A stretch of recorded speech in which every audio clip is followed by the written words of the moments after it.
like to do whenever I'm training a trick is think about the micro skills that make up the trick and think about what the end should look like.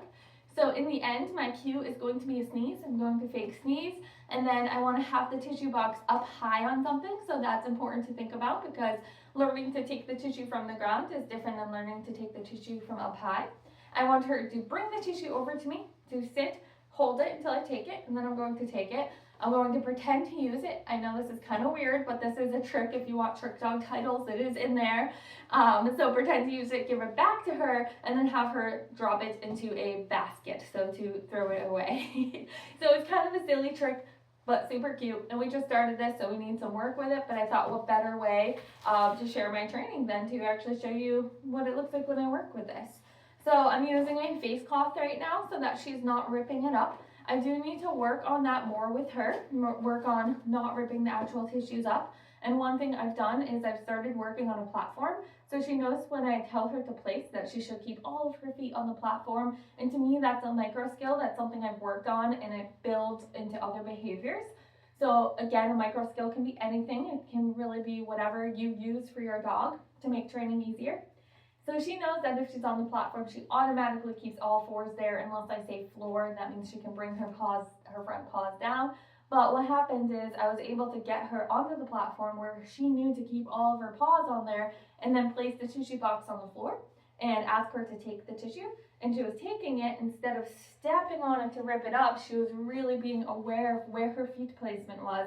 So she was being really careful to keep all fours on the platform and just picking up the tissue. And that's how I got rid of the habit of wanting to step on it. You know how they kind of put one paw on it and then they use their mouth to shred it or rip it. They do that with toys often. So I got rid of that habit by using the platform. That was super helpful. We'll see how she does today though.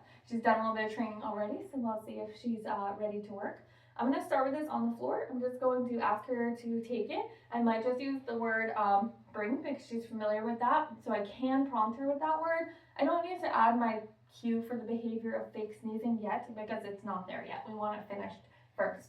But I might prompt her with something she knows. So your turn. I usually do a kissy noise to tell her it's work time so she knows that she is turned into work mode. I'm not just talking to the camera anymore. I'm going to put the tissue box down. Hope you can see it. We'll see what she does. Yes.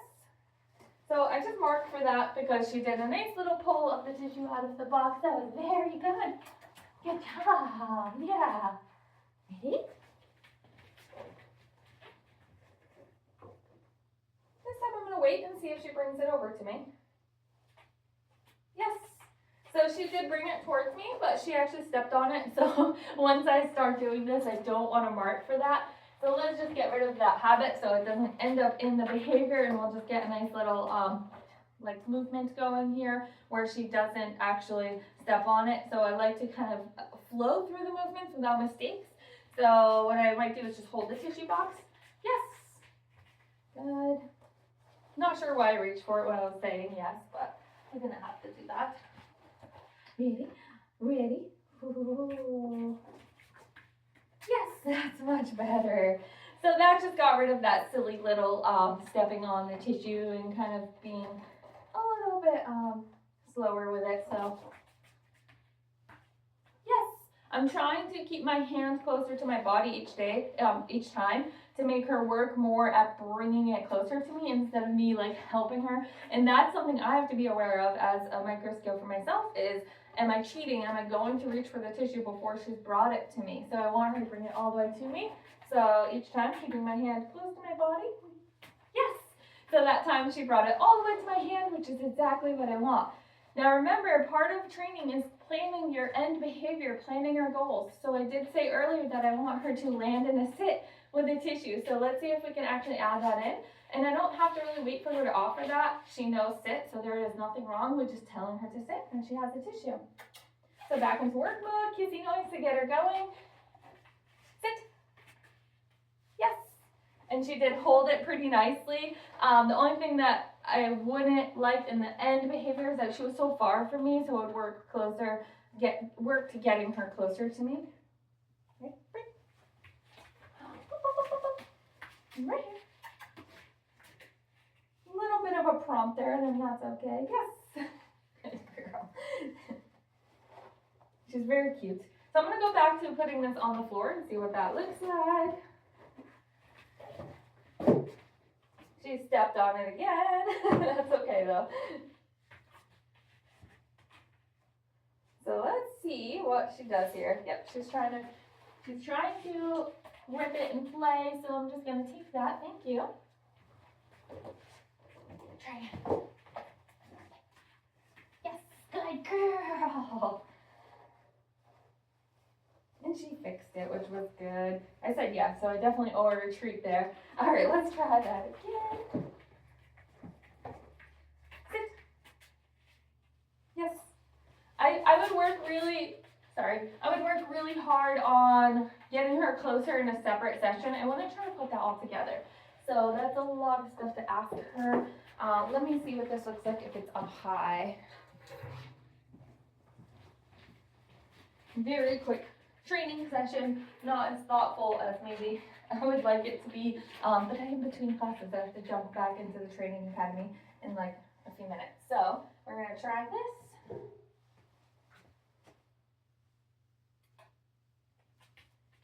I did that kissy noise so she knows she could work.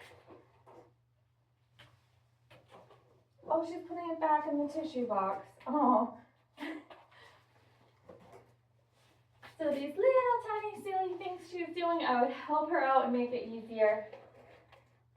So what I would do maybe here. Okay. See, that was just a little nose push to the box. She's trying to figure out what I want and what works.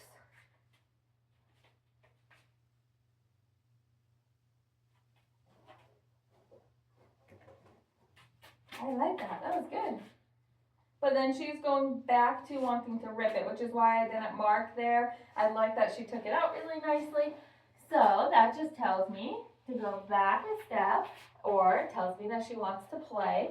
So I would probably just work on like handing it to her. If that starts to happen, I would go back to my most basic step.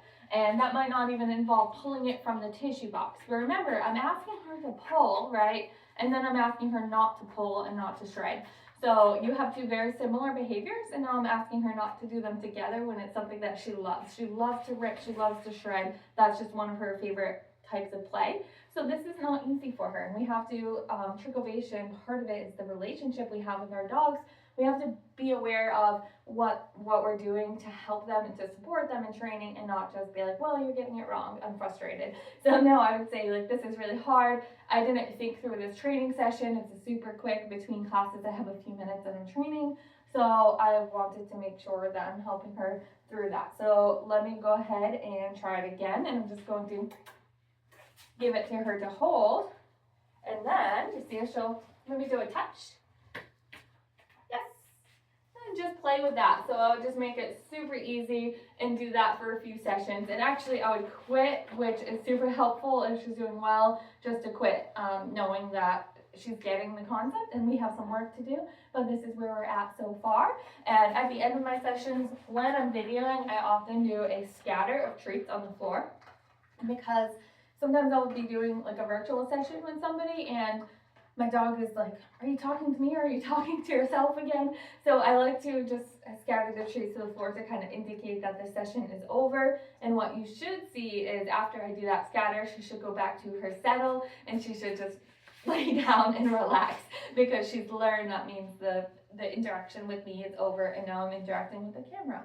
So that is a micro skill that I've developed for her. Now, this is the trick. So learning to pull a tissue from the tissue box. It can be a face cloth to start, where we want to make sure they learn not to shred it. We want to make sure they can have a nice steady hold. They can bring it all the way to you. So there was lots of little things I could have done differently there to help her and make that look even better than it did. But I think she did great, and we're going to keep going with that. I'm going to go back to, just based on what you saw in this video clip, I'm going to go back to just working on bringing the tissue close to me in a separate session, get rid of the box and just work on that. And then work on picking it up from the box back on the platform, which I mentioned earlier, and then I'll put it all together. It's really a simple kind of trick, but I like to do these little micro skills, because if I just try to train through the mistakes, then I think that they're more likely to happen. I really like to look at data and look at, like, do I just assume this or is it actually true? But I think if you let these little mistakes happen, they're more likely to happen in the end result. And I also think it looks cooler when you have all of these little precise movements, as nice as they can be. And I also think you cause the dog less frustration. So I could sit here with the tissue box and the tissue and do it at the end of the behavior. Like, I could do it exactly what it looks like and just train through those mistakes and help her out and work through it in the moment. But I'd rather break it up and work on each component separately, holding the tissue, going to the box, bringing it to me, holding it in a sit. I'd rather work on each of it separately, because I truly believe it'll cause her less frustration if I help her get each step right instead of telling her she's wrong in any part of that. So I'll go back and work on all of those separately, and hopefully we'll get this soon. So I'll be interested to see if any of you try this with your dog as well.